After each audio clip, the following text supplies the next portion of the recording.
revient à vos précédents albums. En quoi cet album Envolée zougloutique est-il différent donc de vos autres albums? Ben, la différence, c'est que c'est un album 100% zouglou. Il n'y a pas de titre européen. D'accord. Il n'y a pas de clip. Il y a pas de clip tourné en France ou en Colombie ou quelque part d'autre. Et en plus, c'est un album, il y a 3 feats. Il y a un avec Fally, le mélange du zouglou et la rumba. Ok. Déjà pour 2 Afriques qui se croisent. Il y a le titre avec Smarty, un rappeur. Oui, oui, on a même prévu ce titre, ce clip-là pour ses téléspectateurs. Ça sera tout à l'heure dans un instant, un clip que j'ai vraiment apprécié. D'accord, comme je disais, très très fort, qui a une belle écriture. Et en plus, on a pris dans le coupé décalé un artiste qui est pareil, qui a des valeurs comme nous et qui est mix premier. Donc vous voyez que c'est un album typiquement africain. Donc c'est ce qui fait un peu la différence. Il n'y a pas de collaboration avec un artiste en France ou en Europe. C'est juste que nous, c'est un album africain. Et puis avec beaucoup de thèmes, nous on parle de l'embauche des jeunes. Vous voyez que c'est pas seulement en Côte d'Ivoire, c'est partout en Afrique. Il y a des jeunes qui ont des diplômés, il y a des jeunes qui ont beaucoup de diplômes, qui déposent dans les sociétés, et vous voyez que ces diplômes-là se retrouvent souvent dans les tiroirs. Donc ça veut dire quoi? Manager, vous essayez d'activer ce réseau parce que vous connaissez des patrons, des directeurs des sociétés, et histoire de leur dire, écoutez, bon, pensez à ces jeunes-là qui vous envoient les dossiers, tirez un peu dans les tiroirs pour essayer de leur donner du travail, c'est ça? Mais c'est ça, vous voyez, comme on dit, la charité plus bien ordonnée commence par soi-même. On a des amis qui sont beaucoup, on a plein d'amis directeurs généraux qui sont dans des grosses structures. Donc si on commence par nos amis, peut-être que ça va toucher les autres dans d'autres pays, parce que la jeunesse, il y a plein qui sont partis à l'école, ils ont des diplômes pas possibles, mais ça se retrouve dans les tiroirs. Et en plus, on a parlé aussi de le pauvre planteur. Vous savez que l'Afrique... Ah ouais, j'ai bien aimé ce titre-là, j'ai bien aimé. L'Afrique a beaucoup de richesses et ceux qui souffrent, c'est les planteurs. Et on a parlé aussi du petit Hamza. Vous savez qu'en Afrique, on a des parents qui refusent de mettre les enfants à l'école. Donc après, l'enfant se retrouve dans les rues. On a parlé, on parle aussi des Amber, du réchauffement climatique.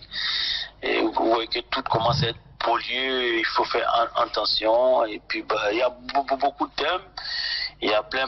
On est revenu dans le zouglou normal avec ambiance voyeur, où on s'est pas amusé. Et aussi la jeunesse politisée avec DJ Mix, où on dit on a remarqué que la jeunesse est plus sur les réseaux sociaux en train de suivre des politiciens, et ils oublient même ils oublient eux-mêmes leur propre avenir. Donc voilà, c'est un peu voilà. Voilà. Et manager, je sais pas, peut-être la dernière question, on a regardé, on a accueilli le clip Aquaba Adoya, où on retrouve nos confrères guinéens, Mamadou Tog, Omar Mané. Comment ça s'est passé? Ça a été fait expressement, ou bien ils se sont retrouvés dans le clip comme cela? Parce que nous, on était fiers de les voir. Non, je crois que c'est des représentants aussi des Adoa dans chaque pays. D'accord. Et voilà, donc c'est des images que Adoa aime bien dans chaque pays. Et puis ça, c'est une chanson pour ça, c'est autre chose. Et puis on s'est retrouvés à Abidjan, on a tourné pendant un dimanche toute la journée. Il m'a beaucoup taquiné chaque fois. Il venait. Il t'a beaucoup taquiné qui? Mamadou Tog ou bien Mané? Mais c'est les deux, pardon, plutôt. D'accord. Chaque fois, il venait me dire, beau frère, ça va. Mais tu es notre beau, Ça, c'est pour l'information de tous les téléspectateurs. Tu es le beau national de la Guinée. Ouais, ça, j'accepte ça, c'est la famille. C'est la famille. Et puis, voilà pourquoi je me suis réveillé très tôt pour faire l'émission, parce que, comme on dit, quand tu prends une femme dans un village, tu es condamné à tout faire pour le village. Hein. Alors, manager, je vais te laisser. Mais ça fait très longtemps quand même qu'on a quitté, lors de la dernière édition, c'était le FEMIA 12. Hein.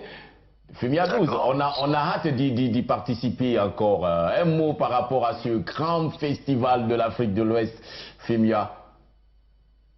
D'accord, mais le FEMIA, c'est dans quelques mois, soyez prêts. Ok. Parce que ça cause, comme vous le savez, encore le Covid. Donc, je pense qu'on a pris beaucoup de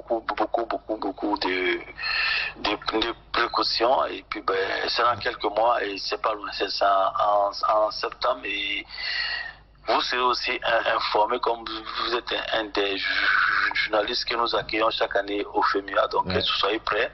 Vous aurez l'invitation comme les années précédentes. D'accord. Et merci à toi, Manaja. Et tu passeras nos salutations à Salfo, à Tino et à Goudé. Il n'y a pas de souci, je le dirai ça. Merci le beau national, merci vraiment. Merci d'être intervenu dans cette émission. Et je te laisse en compagnie de ce clip avec Smarty, et un clip qui parle de quoi? Qui parle de voyage, hein, c'est ça? Ouais, j'avais omis ça, un clip qui parle de voyage, ça veut dire que qui veut dire qu'on peut voyager mais dans de très bonnes conditions. C'est pas, on ne doit pas passer par la mer, par le désert, tout. On peut voyager normalement, on peut venir en France pour venir faire des vacances, on peut aller même en Guinée pour des vacances, mais il faut voyager de façon normale. D'accord. Merci à Manaja, je pense que le message il est compris. On vous laisse donc, chers téléspectateurs, avec ce clip Magic System et Smarty maintenant dans cette émission No Stress. Bienvenue si c'est maintenant vous nous rejoignez.